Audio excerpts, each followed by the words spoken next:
Suharso tadi. Yeah. Jadi memang benar untuk membuat standar operasional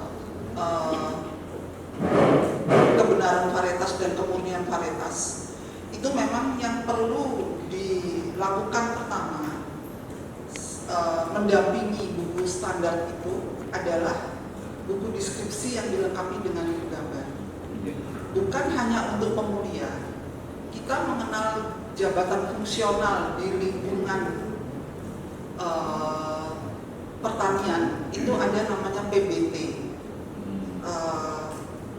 masuk di Balai Sertifikasi Benih dan Balai Benih Tanaman Perkebunan juga ada ya Pak Dudung ya.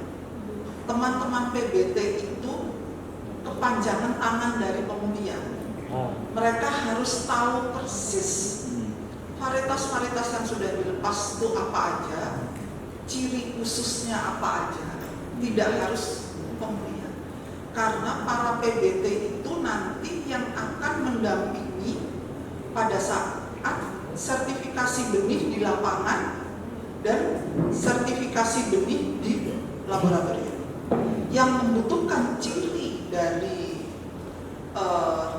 varietas-varietas itu pada saat dilakukan sertifikasi benih di lapangan. Jadi kemurnian kebenaran dari varietas itu harus tahu persis teman-teman dari PBT.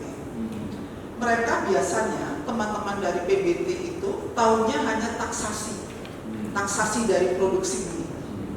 Nggak tahu yang ditanam itu campur 3, campur 5 atau yang penting taksasi produksinya seperti ini. Itu tidak boleh ada lagi setelah ada standarisasi operasional pelestarian varietas. Jadi ini itu memang sesuatu yang sudah kita rencanakan sebetulnya waktu itu dengan Pak Dudung ya, waktu sebagai kepala balai, bahwa nantinya setelah varietas itu dilepas, apa yang harus kita lakukan? Bukan pemulia, tapi daerah yang bertanggung jawab terhadap kelangsungan dari varietas ini. Bagaimana varietas ini tetap termanfaatkan dengan aturan yang benar, dengan kemurnian yang 100% dan dengan kebenaran yang 100%. Kenapa standar ini kita lakukan? Salah satunya itu. Nantinya ke depannya kelengkapan dari buku deskripsi. Sekarang memang kita butuh buku deskripsi itu untuk teman-teman PBT. Bagaimana memisahkan antara, karena seperti disinggung oleh Prof. Suharso tadi, di lapangan itu sering terjadi. Varietas itu wujudnya sama, fisiknya sama, tapi namanya beda-beda. Itu yang namanya istilahnya duplikasi. Kalau kita di pemuliaan itu istilah duplikasi dari plasma nutfah ataupun varietas di lapangan. Ada yang wujud fisiknya sama, namanya berbeda-beda. Ada yang wujud fisiknya berbeda-beda, tapi namanya satu. Jadi orang bilang di Sumedang, ini apa? Nani, daunnya bulat. Kita ke Garut, ini apa? Nani juga, daunnya padahal lonjong. Itu yang pertama, kemungkinan seperti itu. Ada tadi sampaikan oleh Pak Warso, ini apa? Omas Nani, tapi daunnya bergerigi. Kita ke Garut, ini namanya apa? Loliang, tapi Omas Nani yang di Sumedang itu. Jadi namanya beda-beda, tapi satu wujudnya. Ada yang wujudnya beda-beda, tapi namanya satu. Itu yang harus dicermati. Itu yang harus dilakukan kehati-hatian tingkat tinggi, level 1 kehati-hatiannya. Itu yang sering muncul. Kalau itu nanti muncul, kita sudah melepas di Hanjuang, kenceng. Tapi ternyata setelah di lapangan munculnya beda-beda, tapi namanya tetap kenceng. Itu berarti sudah habis. Nasib varietas itu sudah tidak ada lagi. Berhenti sudah sampai di situ. Dan kemungkinan yang paling berat, varietas tersebut akan dicabut karena tidak sesuai dengan deskripsi varietas pada saat dilepas. Jadi deskripsi varietas pada saat dilepas itu harus sama dengan varietas mau ditanam 100 tahun lagi, 200 tahun lagi, itu harus sama dengan deskripsi. Kalau dia sudah berubah, itu namanya sudah bukan varietas. Ini tujuannya dari standar operasional perlu saya garis bawahi. Meskipun nantinya di kedepannya ada kemungkinan nanti ciri dari varietas itu tidak hanya secara morfologi, tidak hanya fisik, tapi harus dilengkapi dengan sidik jari DNA. Itu yang kedepannya. Insya Allah tidak akan lama lagi itu bisa kita lakukan. Kalau tahun depan kita dari penyusunan ini ya, saran saya, kalau tahun depan ada dana untuk mendukung kegiatan ini, mohonlah dimasukkan untuk identitas sidik jari DNA dari 11 varietas yang sudah kita lepas di Jawa Barat, yang di Sumedang, Majalengka, dan Garut. Tolong dilengkapi kegiatan itu. Lalu yang perlu saya tambahkan, kebenaran varietas untuk tembakau ya, itu tidak hanya berdasarkan ciri morfologi, tapi bisa dengan sidik jari DNA. Yang ketiga itu hasil dari olahan.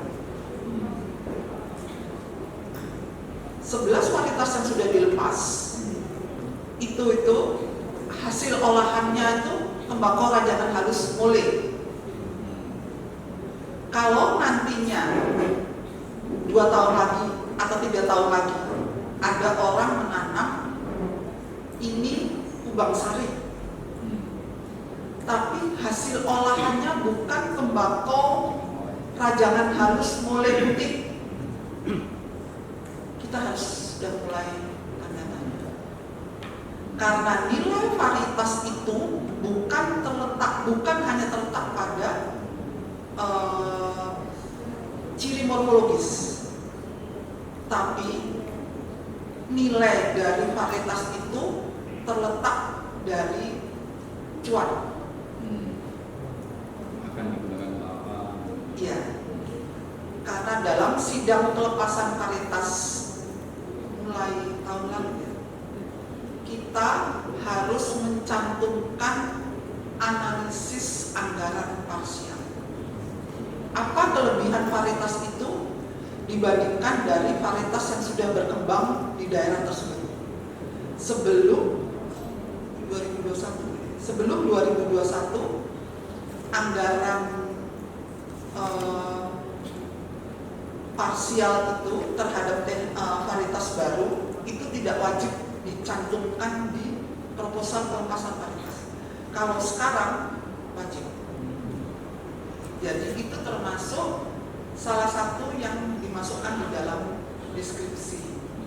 Oleh karena itu, untuk penyusunan standar ini, meskipun pada saat kita menyusun standar ini tidak dimasukkan, alangkah baiknya kalau data itu memang ada, kita masukkan di standar operasional.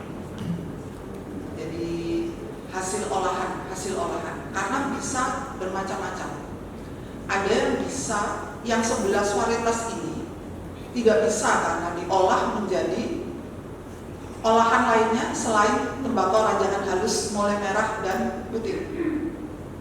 Jadi kalau nantinya muncul namanya sama, tapi hasil olahannya berbeda, itu sesuatu yang tidak benar. Itu yang tambahan dari saya sebagai pemulia ya, kaitannya dengan kemurnian kebenaran varietas tidak hanya pada sifat morfologi, tapi pada hasil olahan dan identitas sidik jari ya. Itu depannya, dan itu untuk membantu teman-teman PBT yang nanti akan menerbitkan sertifikasi benih pada varietas-varietas yang sudah dilepas. Itu karena benihnya tuh harus bersertifikat sebelum didistribusikan, dan benihnya, status benihnya itu adalah benih bina legal, jadi legal untuk didistribusikan. Kalau kita mendistribusikan benih-benih yang tidak bersertifikat, kita nanti kena sanksi.